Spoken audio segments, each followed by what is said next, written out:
everybody. Larenz Dean here on behalf of Don Devine Media, and welcome to Pro Wrestling Syndicate Wrestling in the 80s. And I got my man right here, Coach Malachi. We're going to be discussing it back in the days, professional wrestling of the 80s. How you doing, Coach? Yeah, I'm doing good, Dean, man. I'm sitting here, man. I'm an old school guy, and I love the old school wrestling, and I call the old school wrestling back then. That was the cocaine and steroid era. Oh yeah, oh yeah, you got that right. The interviews and everything, that was intense, man. It was a different monster from how it is now. Now it's like soap opera-ish. Like back then, it was like storylines was way better than it is right now. But I don't know if you remember back in the days, they had something called Superstars of Wrestling. They used to come on every weekend, Saturday mornings and stuff like that. I don't know what was your station like, but it came before Dance Fever and it came after the Karate Flicks that used to come on every Saturday. I don't know if you used to watch some martial arts karate flicks back in the days, but it used to come around that time. And what it used to be the time where they had the superstars wrestle like what they call jobbers, those your typical mailman looking dudes, the plumber from down the block and Yeah, yeah, stuff yeah, like that. yeah, yeah. I But they remember that. used, yep, yep. And they used to like build you up for the big event, either something in Madison Square Garden or maybe even a pay-per-view or what they called back then closed circuit Oh, TV. sir. Oh, sir, TV. Yeah, Yeah, man. So there was one particular event I wanted to cover with you because it kind of covers everything back in '86, and I used to love these type of episodes. It used to be called Superstars of Wrestling 1986 Year in Review. Every year they used to do a year in review in its entirety, cover like the high spots and the highlights of each matches or certain things that happened within that year. So I just wanted to give like a rundown with you and find out what your thoughts were, or if any particular wrestler that I mentioned jogged any memories to you, any good memories like back in the days. So we're gonna get started. So we have the first thing when we watch Superstars of Wrestling in review, we get greeted by a young Vince McMahon, not Mr. McMahon, but Vince McMahon, the commentator with yeah, the red blazer that we didn't even know that he owned the company. I don't know if you remember that. yeah, yeah. I But remember that. Yeah, because his dad, he ended up getting it from his dad.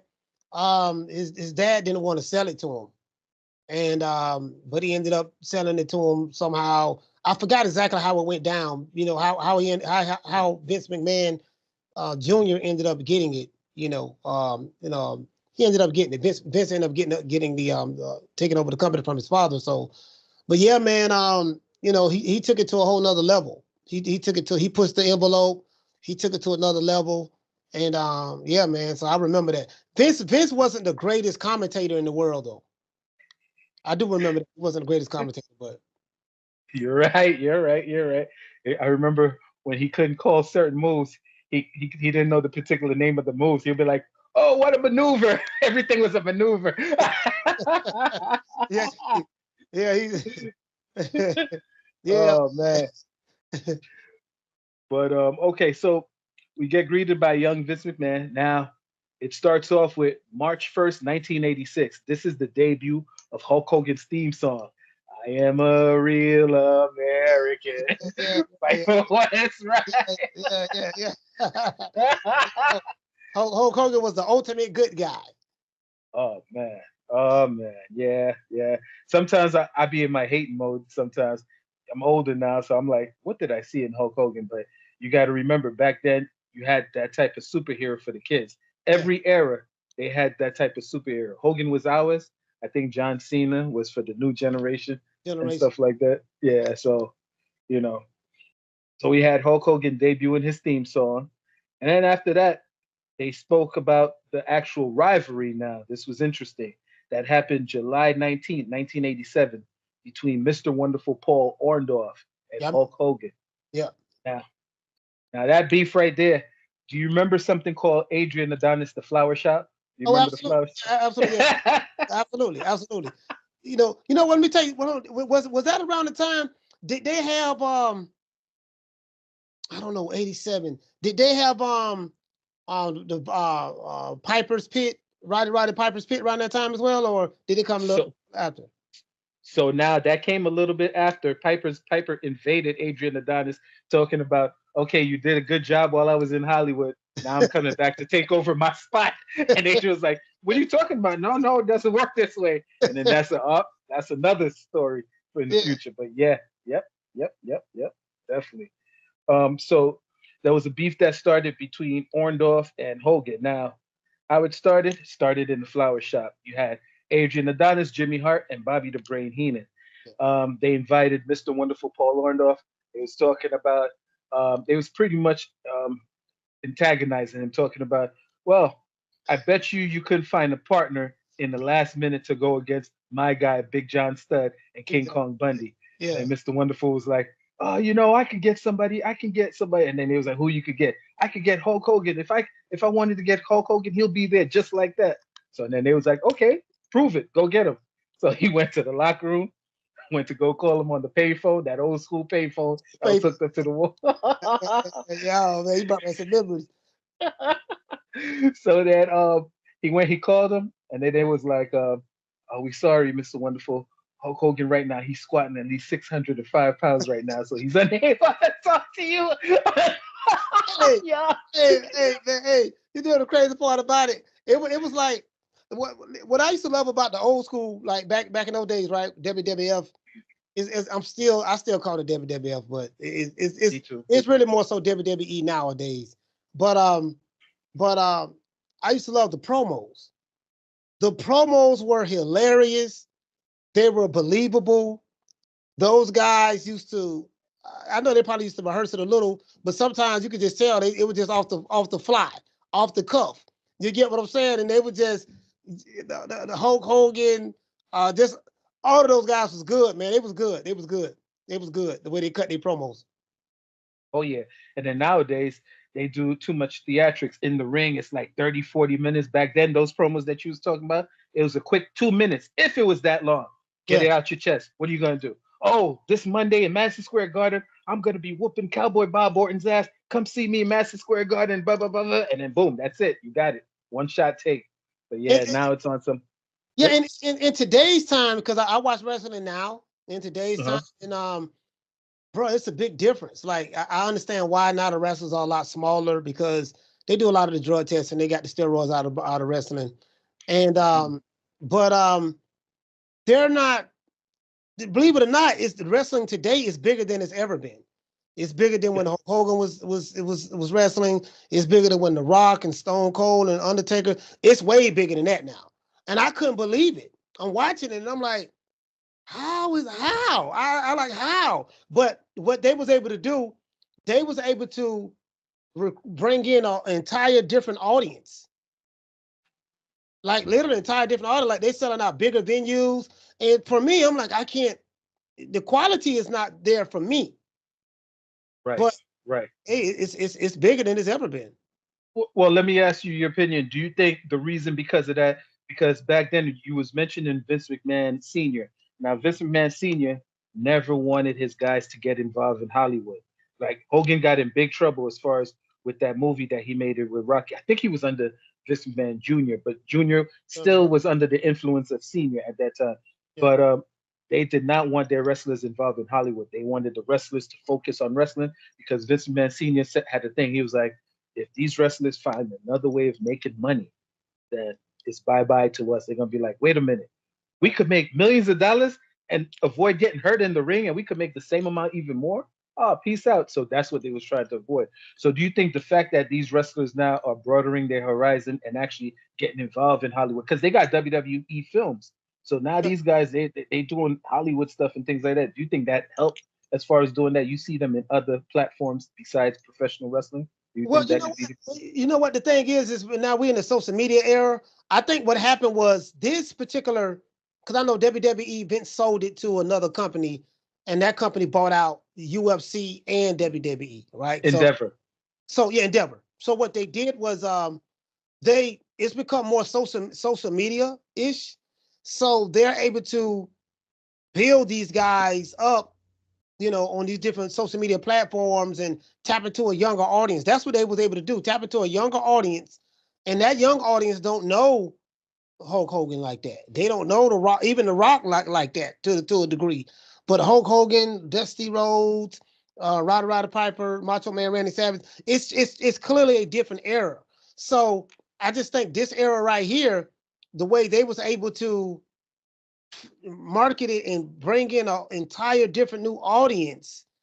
And they have some really good guys on social media, probably uh, advertising, marketing guys, and on their team. Like I can look at it and tell the production is. They have really good production.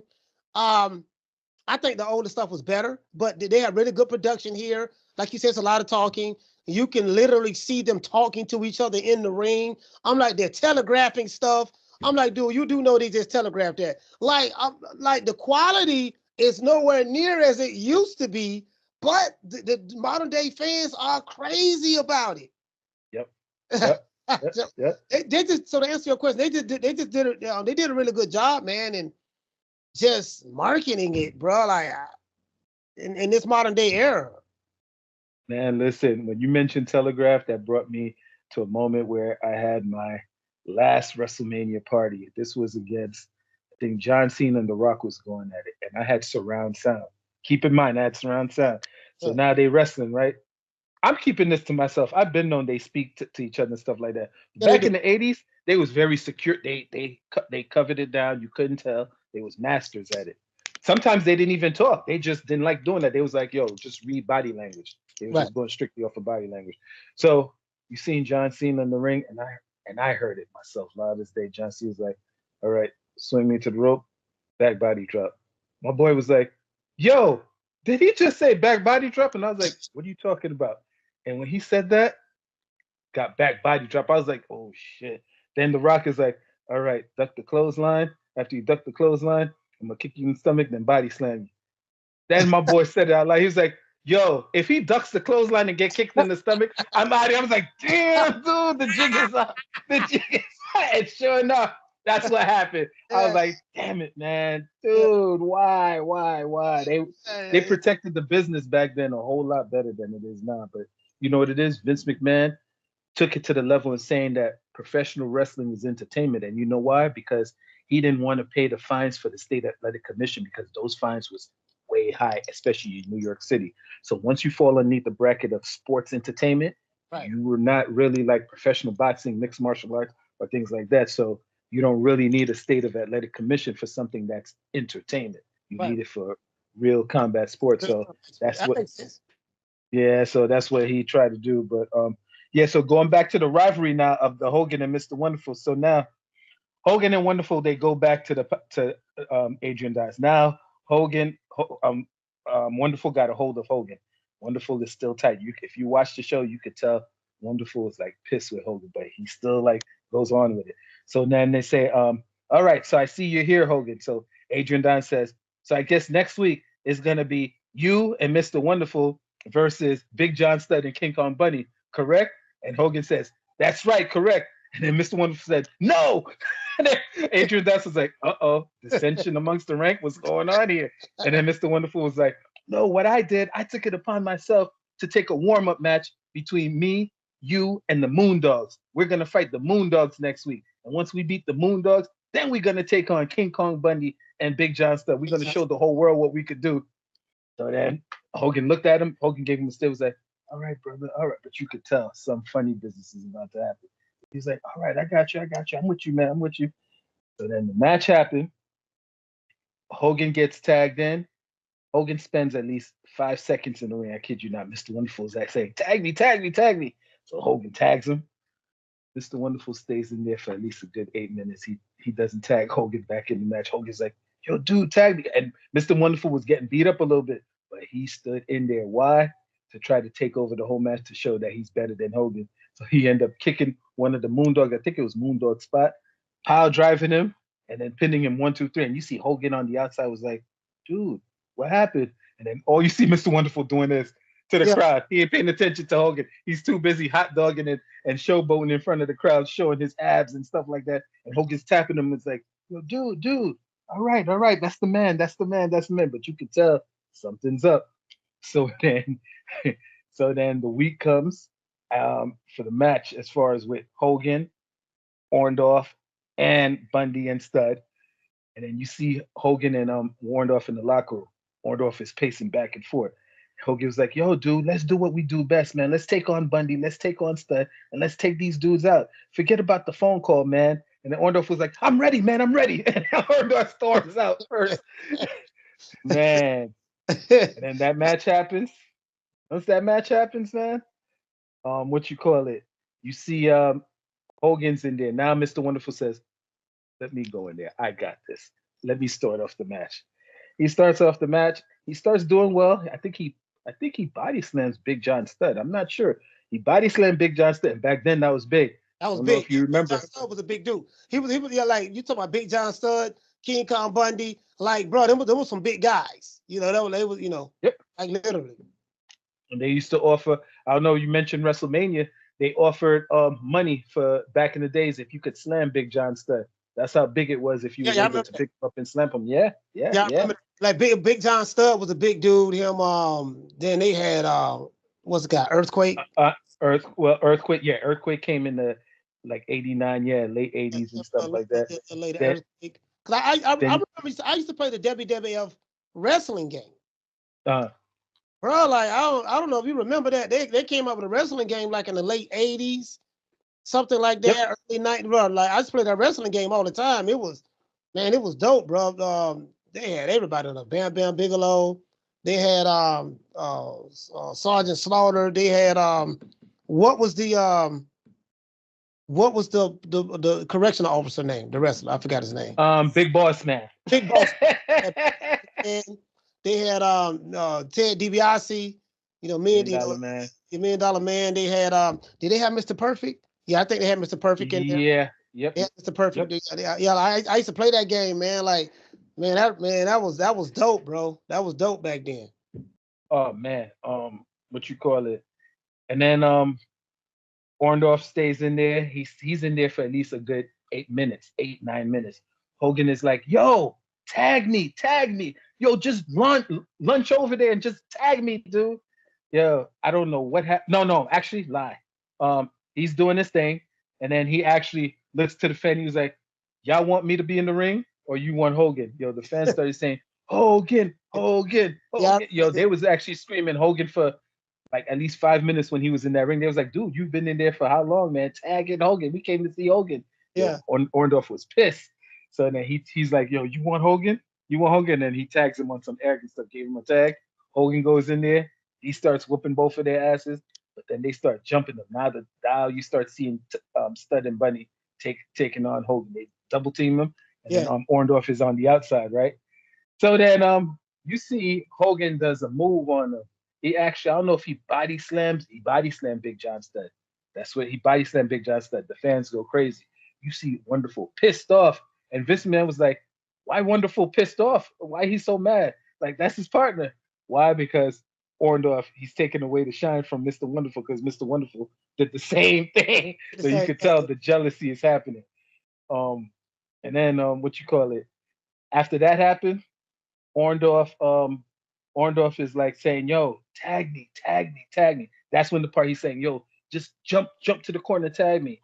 Yo, Hogan headbutted Big John Studd. He ended up headbutting him so hard he fell into the corner and elbowed Mr. Wonderful by accident. Mr. Wonderful fell off the post. And dude, as big and strong as Mr. Wonderful is, he's holding his face. He's like this. Yo, my eye. He hit me in my eye. He hit me in my and Hogan is getting his ass whooped for it. Yo, he's getting his ass whooped for a good 30 seconds, and 30 seconds is a long time in there. So then finally the referee calls it out, says disqualification. He disqualifies Bundy and Stud for staying in the ring too long.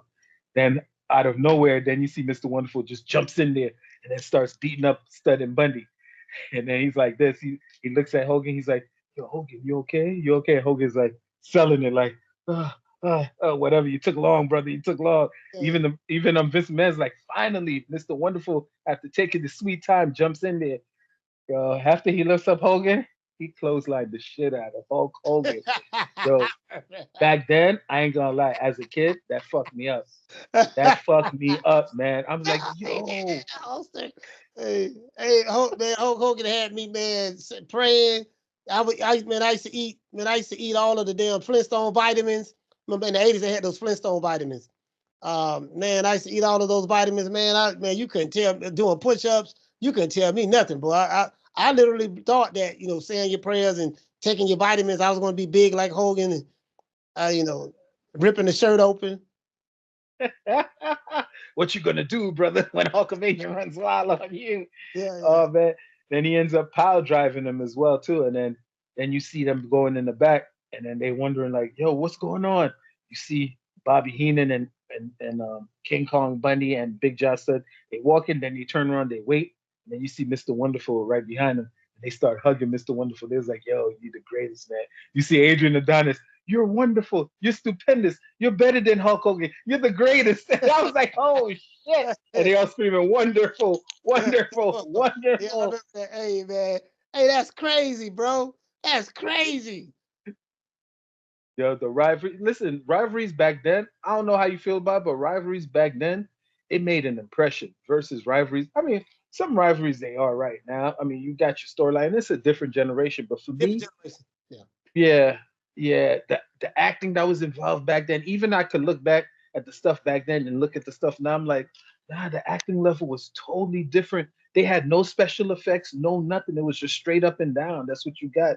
The acting was pure back then, man. They Yeah, shit. it's they knew how to sell it. They knew how to sell the sport. Like if you look at any promo like Macho Man Randy Savage did, bro, he probably was one of the best, like top 2 or 3, if that.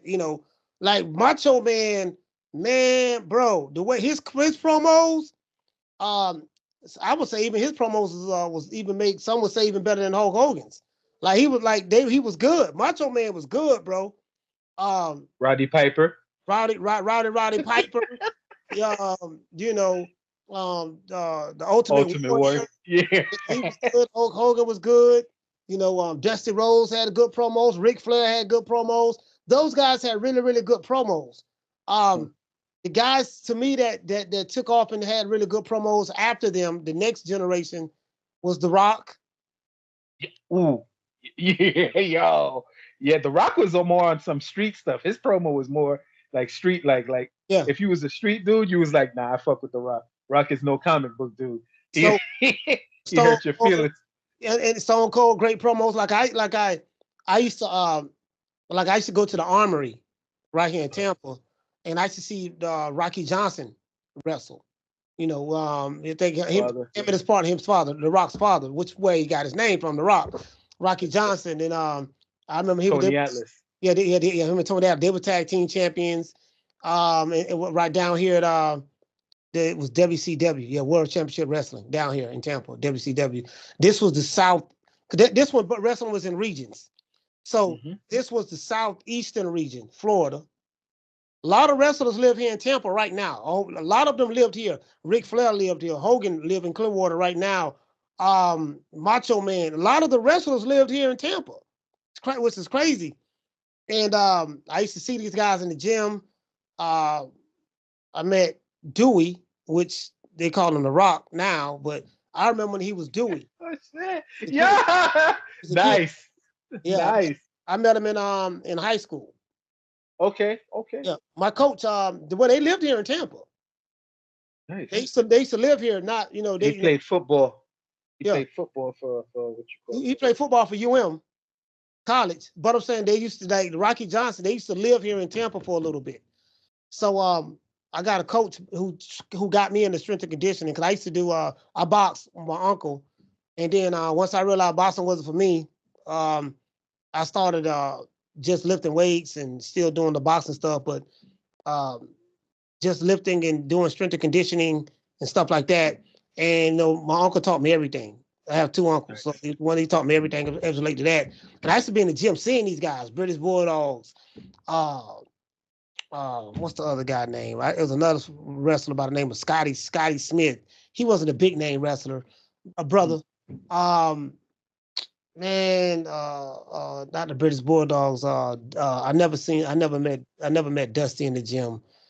What's the other wrestler Oh name? yeah, Dusty Rhodes is not doesn't look like he was hitting the gym as Yeah, far yeah, as yeah. Dusty No, Rhodes. he used to, but Oh I didn't. yeah? Oh I never met him in there, but Kevin Sullivan. I met Kevin Sullivan.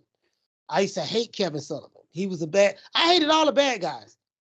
Yeah, I hated Ric Flair. Hated the Horsemen. I love Dusty Rhodes. I love Hulk Hogan.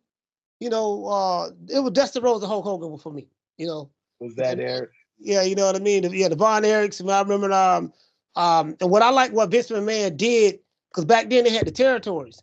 So what Vince McMahon was very cutthroat. What he did was he took all of the stars from all of the different territories. So you had the Southeastern region, the Mid Atlantic, the Southeast, which was in New York. I think they was out of New York, WWF at the time. Then you had the Von Erichs in Texas.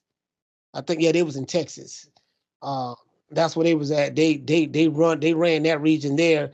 Then you had the West Coast, the Western region. It was in regions.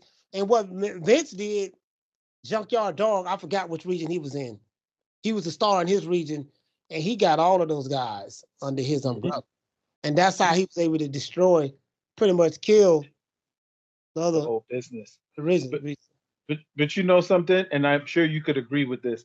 A lot of these guys, they said Vince McMahon made all these guys superstars, but to be honest with you, a lot of these guys were superstars. They had their skills and their talent before they got Vince McMahon. All Vince McMahon did, like you said, consolidated all of these talents and put them in one location. I mean, that to me, No, like that's what he did. Junkyard Dog. No, you're right. Junkyard Dog, he was the man before he got to WWF. Yeah, I actually found, even Coco Beware. People, when I do my shorts, I had fans say, "Yo, have you ever seen Coco Beware?" I forgot what territory. I think it's somewhere mid south. They was like, "Yo, Coco Beware was the fucking man," and I was like, "See, it's a goddamn shame. When you come to WWF, you become a mid carder."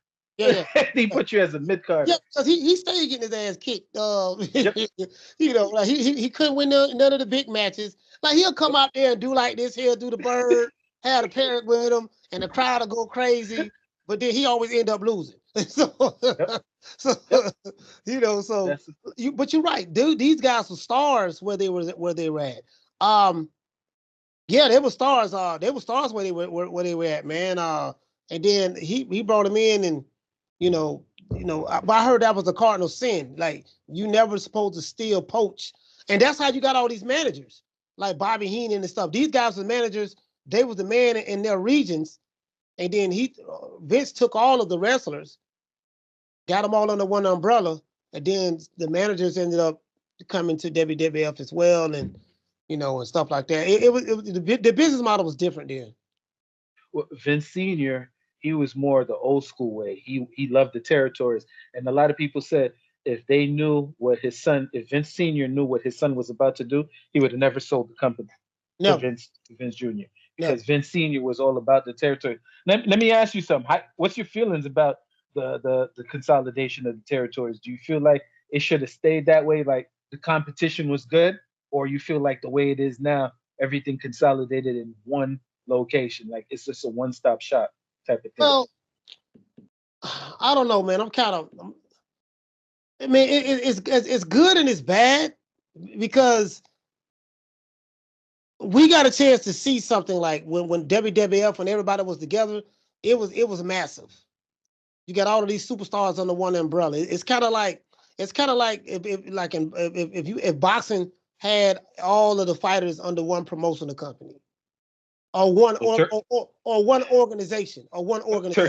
Turkey Al-Sheikh is trying to do that right now. If you do that now, and guess what? Or kind of like how UFC is, where everybody have to fight. We only have one belt. Everybody have to fight. It is what it is. All the top guys got to fight each other. So he made it big. He made it big, but it killed. I think what it is it made it, because I don't want to like say anything bad to the territories, because it destroyed the other territories. But what Vince did make wrestling bigger and took it on a more global scale. So I think overall it was good, man. But it was a lot of casualties, along the way, Yeah, I definitely. So I kind of missed the territories, but it just evolved. Vince came in. He was very ambitious. and he figured out a way. Then hell, he figured out a way to do it, take it over. One of the well, Tony Atlas was telling me, and you probably would agree with this. Um, he was telling me when the territories was up and running, like you would see your favorite superstars, and it was more intimate than what it would be in the WWF event or in the WWE event, so That's to true. speak. Like you coming to see your favorite superstar in WWE, you're way up there, and they're all the way down there, and you just and even if it's the closest up close personal you'll get is you behind a barricade and Mm. they're like a couple of feet away at a table with security and then you're just waving at them like, hey, how you doing, can you sign this, can you do that? But back in the territories, they'll walk up on you, you could walk up on them, you shake their hand, have a conversation with them, blah blah, kick it with them, and then they just hit the airport or whatever the case is. But now it's like it's not personal no more, it's more like That, business, like that is true because I remember I was probably maybe 7 years old, and Dusty Rhodes was getting right here in Tampa. He was getting jumped by the Four Horsemen, oh shit, I remember, yo, yes. and me and my dad was in the audience, and I was crying because I was diehard Dusty Rhodes fan. No, Dusty Rhodes used to bleed all the time on his forehead. His head Yep. was red. So I'm thinking, I ain't know. I'm thinking they really beating Dusty. Like they killing him. So I'm crying. I jumped up out of my seat, and I was like, no. So I'm running to the ring, and my dad had to like run and grab me. He grabbed me. He said, boy, what you doing? I said, we gotta help Dusty. I'm trying to help Dusty Rhodes. I'm trying to help the American dream. Man, they jumping my dog. I hated Ric Flair. I didn't know that Dusty Rhodes and Ric Flair were like the best of friends. Yeah, And yeah, Dusty, yeah, yeah. Dusty kind of like gave Ric Flair his not starting wrestler, but gave him his start to take him to the next level. And I know that because I follow Ric Flair and I watch a lot of his videos on Instagram. And he had a video where he spoke about it. He said Dusty was the one that took him because he was over there in North Carolina. He said, but Dusty was the one that put me under his wing and took me to the next level, taught me how to be the perfect heel and stuff like that. And Ric Flair ended up beating Dusty Rhodes in a match, and that's what took him to made him a mainstream name. But he spoke about that. He spoke about his love for Dusty and how Dusty was the one that opened up the door for him on a bigger scale. That match that you're talking about, yo, they had to. The Four Horsemen almost died in that ring because the fans was getting ready to fuck him up. Yeah, Was fucking yo. They had to have security, police yeah. officers. Yo, they was yeah, man, that was legit. That was legit. But there was one that sticks out with me. You was mentioning how you felt about Dusty. There was one, and it happened on Superstars of Wrestling. It was the first time Macho Man wrestled Ricky the Dragon Steamboat, Steamboat. Yeah, yeah. and dude, I cried, man. My godmother, my mom was laughing at me because I was in tears. There was a point where Macho Man jumped on the top rope. He body slammed. He cheated. He threw him out the ring. He put his neck on the railing. Now nowadays that move is a dime a dozen. But back then, to see somebody drapes over that metal railing, you like, what the fuck? Move out the way! Move out the way! Yo, Macho Man went on the top rope and he dropped a double hammer right in the back of his neck, rammed his neck right on the metal railing. You see Ricky's like, oh, I was like, no, no, Ricky, no, no. Yeah. Yeah. I started crying. Then he brought him back inside that ring, brought that bell, and went up the top rope and rammed that bell right in his throat again. You know what done it for me? When they was bringing him out on the stretcher, and again, you got to give Ricky is one of the best sellers of all times. You could give him a punch to the face, he will sell that shit, make it look so believable. Yo, Yeah. they brought him on the stretcher. Yo, you see him holding his throat. They pushing him on the gurney. I He remember. rolls off the gurney and falls on the floor. And I'm looking at him crying. I'm like, oh man, he's gonna die. He's Yeah. gonna die. Ricky's gonna. Then they show him next week with a therapist, a speech therapist, and he was like, Macho Man, I'm gonna get you to now. And I'm like, yo, what the fuck is going on with him? Yeah. Dude, dude. And then that set up for the greatest match of all times. And I think it outdid. Everybody has their own opinion, but it outdid the main event between Hogan and Andre. Was Ricky the Dragon Steamboat and Macho Man WrestleMania 3. That match right there Man, it was outdid a it. great match.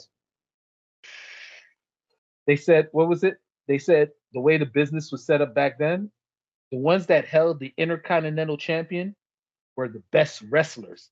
People came to see a wrestling match, a technical match. The one who held the heavyweight champion, that was the one who brought asses to the seat. So Hogan brought asses to the seat. He Yeah. wasn't the most technical one, but then you had Macho Man and Ricky the Dragon Steamboat. They put on a clinic. They put on a Yeah, clinic in that yeah, ring. yeah, you're right about that. Hogan wasn't a technical wrestler.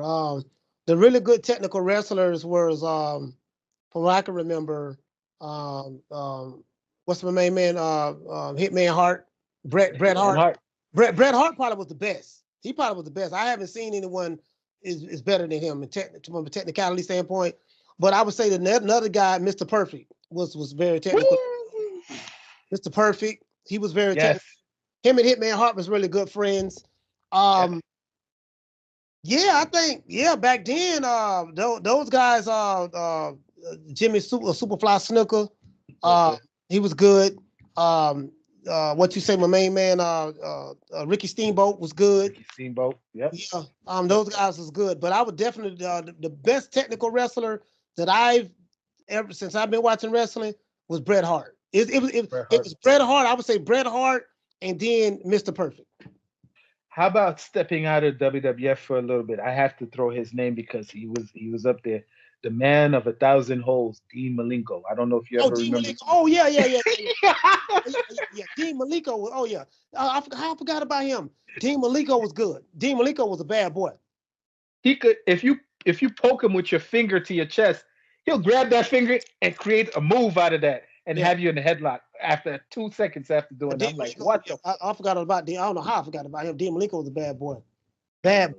Him. Yeah, Yeah. You know who was a good technical wrestler too? Believe it or yeah. not. Uh, Ted Teddy Greer. DiBiase. Oh, Teddy. Yeah, but you know what it was? Okay, I you're think right about that. he was dirty. Yeah, he was You're dirty. right. Like, yeah, but he was pretty good though. He wasn't flashy with his technicality. Like you see Mr. Perfect, Yeah. dude. When Mr. Perfect did a move, he made it look flashy. Like he showed his athleticism Yeah, he when he did. did a move. Like you could tell he was athletic. Ted DiBiase, he reminded me of Cowboy Bob Orton. Yeah. They both measure shots. They was measuring everything that they did. Everything was measured. It wasn't really athleticism, but everything was just precise and measured. Like Bret Hart, athlete, Yeah. perfect athlete. Yeah. Um, even though they don't like talking about him, they put him on the blacklist. This is taboo to talk about him, but fuck it. Chris Benoit, what's your thought about Chris Benoit? Yeah. Chris Benoit was a bad boy too. Yeah, Chris, Chris, yeah, Chris Benoit, Chris Benoit, it was tragic what he did, and how his life ended with his wife and kids and stuff like that.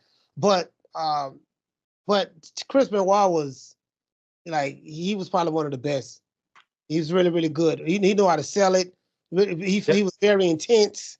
Uh, yeah, very. He probably was the most intense wrestler I've ever seen. He yep. was very He intense. he gives Macho Man a run for his money, kind of, with that Yeah. intensity. Yeah. No, I'm saying in the ring. Okay, But on camera, of course, Macho Man was definitely. was the Yeah. oh yeah, Um. oh yeah. Well, I got to get ready to wrap it up. Because I got Okay, kids to bed. Yeah. oh yeah, yeah. No problem, man. Listen, Coach. I hope we could do it again, man. It was Yeah. fun. It was definitely fun. Well, right after we wrap it up, just 2 seconds of your time. So, ladies and gentlemen, listen. We hope you enjoy Pro Wrestling Syndicate, 80s wrestling. I'm Larenz Dean. This is Coach Malachi. Yes, sir. Until yep, till next time. Hope you enjoy. Lady Peace.